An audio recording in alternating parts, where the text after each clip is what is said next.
welcome back to another tutorial. I've got the fabulous Gemma here from Lark Design Make, and today we are showing you how to make one of these. Yeah, so this is a Himmeli. I don't actually know what that word means, I apologise. But it's a Scandinavian kind of geometric shape design.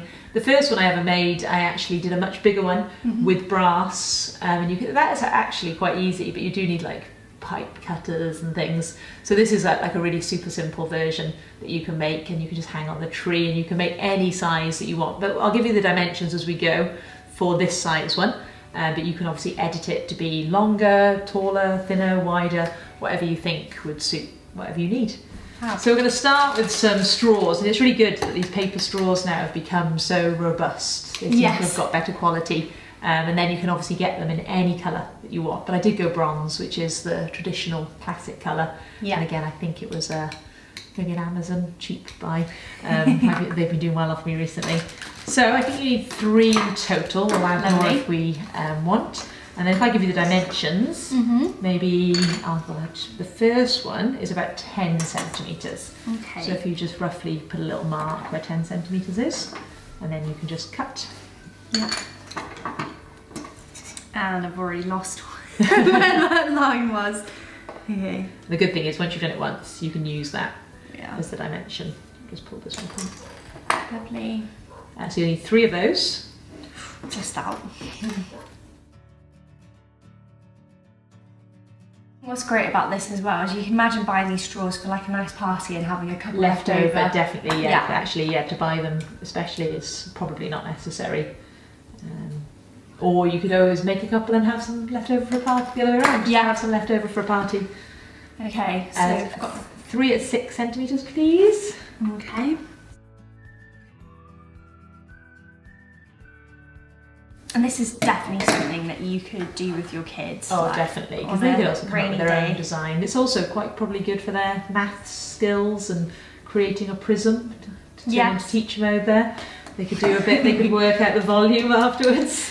Or maybe that's not very fun for Christmas. Merry Christmas! Yeah. Work out this volume, Okay, so I've got 3 10cm lengths and 3 6cm lengths. And then finally 3 5, so that probably isn't enough, is it? Not enough. No, so but I'll keep those for another day, because maybe if we made a smaller version, they would be good. Do you know what, actually? You could probably use these in the macrame tutorial we did before. Yeah, maybe actually, if you get the string through there. Yeah. If you had thinner string, that's a good idea. They're quite a nice sort of statement beads. Yeah, they are. They're a lovely colour, aren't they? Yeah. Oh, I'll try that. Okay, 5 centimetres. Just being super lazy now and not working out. Okay, and 3 of these? Yes. Okay, great. So we're basically making 3 triangles, top, middle and bottom. So we've got are 10 centimetres, 6 centimetres, 5 centimetres, and then I'm just wrapping some tape around the end of this thing. So it almost becomes like a shoestring, really. Yes, yeah, exactly.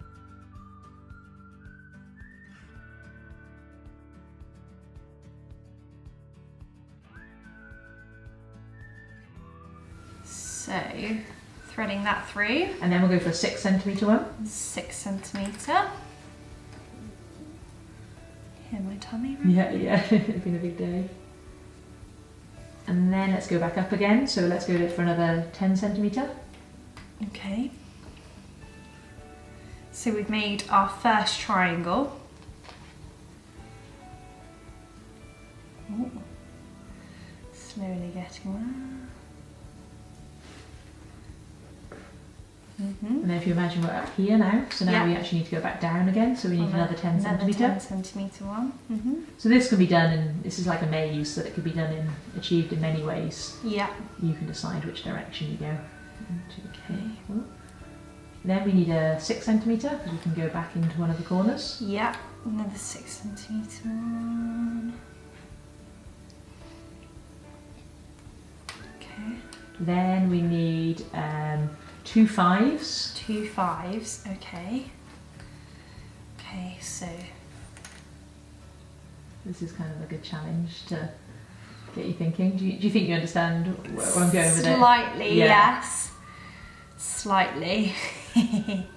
Okay, I'm just being fiddly with this bit. I am actually very glad we did tape the end. Yes, I think that probably did speed things up. Go down this way. Being a bit funny at the other end. There you go. Right, so 1 5 and then it was a second 2 5s in a row. Then a second 5. Okay. And then a 6 and a 5. And a 6.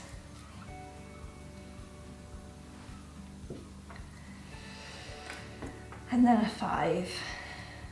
Mm-hmm. So we have a necklace. We do. So we've got a 10, 6, 10, 10, 6, 5, 5, 6, 5. Yes, and as I said, that isn't essential, and actually if you're doing kids, it'd be quite nice to get them to figure it out, because you're literally building up the shape side by side. But I had a little bit of help from my previous one. Yeah. So what we're now doing obviously is we're going to create it into the shape that we want. But all I did is I took one end, sorry to take over a little bit. Yeah, no, do it. Is I was just wrapping them round the original string.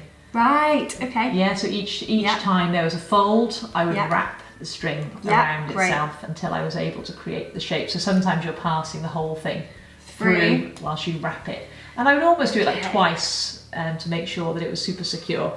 So it is again a little bit fiddly, but again quite satisfying. Right, so now we pass it through this shape. Yeah, because that's in there.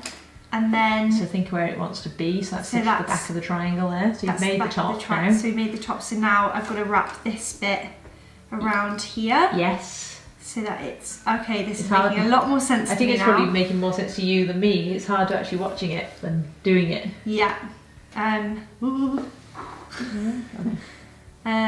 Oh yeah, it's because it's... Oh yes, twisted, so you do need to twisted. maybe pop it back through a minute. Pop it back through.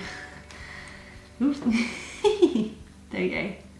Okay, so put back through that, then twist that bit there. So you want to go that over and kind of secure that corner in position.